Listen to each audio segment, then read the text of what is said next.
Hey, what's going on, guys? Hope y'all are doing well and staying safe, and I want to wish y'all a happy holidays. Welcome back to another Kingdom Hearts theory. Now, throughout the last couple of Kingdom Hearts games, the community, including myself, has been really theorizing and speculating on what plan the Master of Masters has for the Kingdom Hearts universe.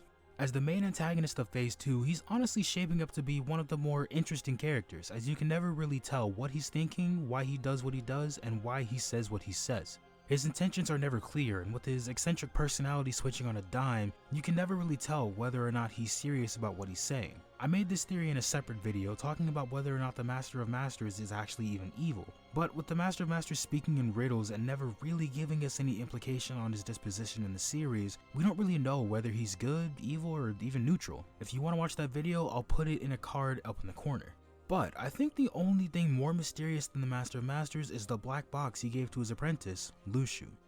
Throughout back cover in Kingdom Hearts 3, we've been keeping a close eye on the mysterious box. Luxu was given a mission by the Master of Masters himself to never open it and to keep it hidden until a certain time. Then, in Kingdom Hearts 3, it seemed like everyone and their mother was looking for it too.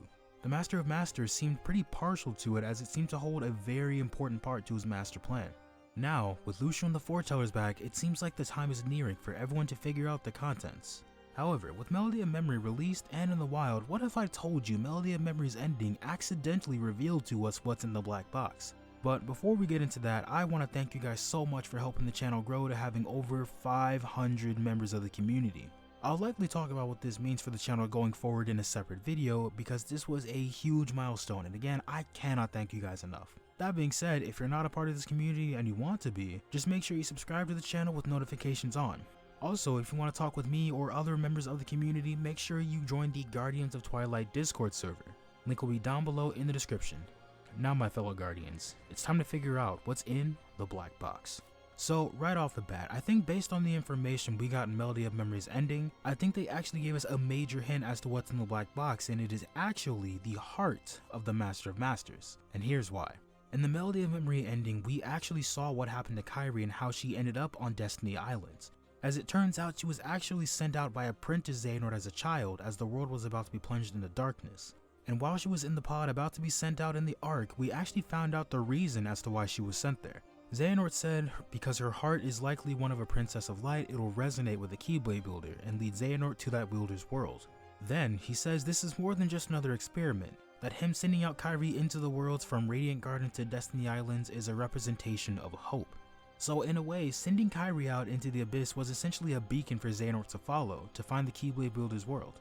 Now, if you look at the scene of Luxord from Pirates of the Caribbean and Kingdom Hearts 3, he tells Sora near the end of that world's visit that the black box the organization is looking for contains hope.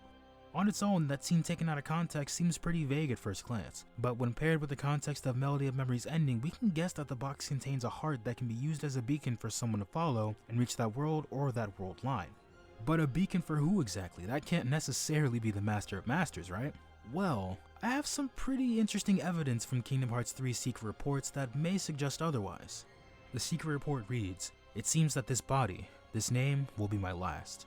The lives I've lived over the ages could fill volumes, but for now I must focus on what matters most. The Keyblade has been successfully passed down generation to generation, and it seems a Keyblade master devoted to the darkness may finally arise. Until now, I have watched over the course of events from a distance. Perhaps the time has come to intervene. I need only play the role of a fool desirous of the Keyblade's power. I will don the mask of his ally in order to keep watch over my Keyblade from close by. The Gazing Eye, a Keyblade forged from the eye of the Master of Masters. He passed it to me as I have to others, and through it he can see the future, all that will ever come to pass. Spanning the ages in body after body, life after life, my task has been to keep vigil over the eye as it passes from hand to hand. It has been a long time, longer than I can express. But now, at last, the Keyblade War has begun, and Kingdom Hearts will open. A true and complete Kingdom Hearts, born of the clash between darkness and light. I will soon be reunited with my old companions, and in that moment my long vigil will reach its end. He will return." Now, going through this, we know that this was written by Luxu, because of course we know the Master of Masters passed down his Keyblade to Luxu and told him to watch over everything from a distance. Now, we know that he was reunited with the Foretellers at the end of Kingdom Hearts 3, and the only thing we know now is that he will return, he likely being the Master of Masters. But the only thing we need to know is how that would happen. Well, to understand that, we have to look at what was established in Melody of Memory's ending, because again, sending Kairi out was hope to Xehanort. It was a beacon to Xehanort to figure out where to focus his efforts. Now, after the events of Kingdom Hearts 3, we see Luxu tell the other foretellers that his job is done and he has completed his role. But what was that role?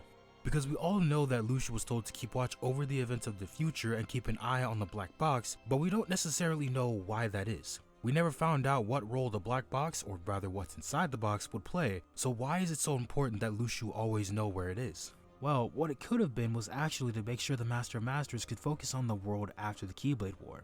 Like Ava's role was to gather dandelions to prepare the world after the initial Keyblade War in Kingdom Hearts Key and Kingdom Hearts Union Cross, the Master of Masters could also be focusing on the world after the clash between the 7 Lights and the 13 Darknesses in Kingdom Hearts 3. But to do that, he would also likely have to physically be there. So the box that Luxu was holding all this time could be the heart of the Master of Masters, or at the very least a part of it to act as a beacon that'll lead him back to the time, as he is the hope that the world has now. And it would make sense because we still need to see the Master of Masters somehow make it to the current timeline. Because at this point, the furthest point in time we've seen him is the scene in Kingdom Hearts Rewind with young Xehanort. We did technically see him in Quadratum at the end of Kingdom Hearts 3, but since we don't know when that took place, it's definitely debatable at best. This could explain where he went when he left from Kingdom Hearts back cover, when he said he would vanish, dim, or fade. Or it is possible, since we know that he has the ability to reality walk to the world of Quadratum, it could be a beacon to help him find his way back to our universe. And with the replica program complete due to Vexen's research in that time period, the Master of Masters could easily be given a body should he need one, which would also be in line with the rules of time travel. And with the Master of Masters back in the current timeline of Kingdom Hearts 3, the stage is set for Phase 2 of the Kingdom Hearts series to carry out whatever plans he may have for the universes of Kingdom Hearts and Unreality.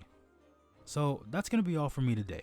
If you guys like the theory or you have some of your own, let me know down below in the comments or in the Discord server. And finally, if you haven't already and you want to become a Guardian of Twilight, all you have to do is hit that subscribe button, turn notifications on, and join the Discord server. It's an easy 3-step process to ensure that you are now a part of a great community. But that being said, I'll talk to y'all next time. Peace out.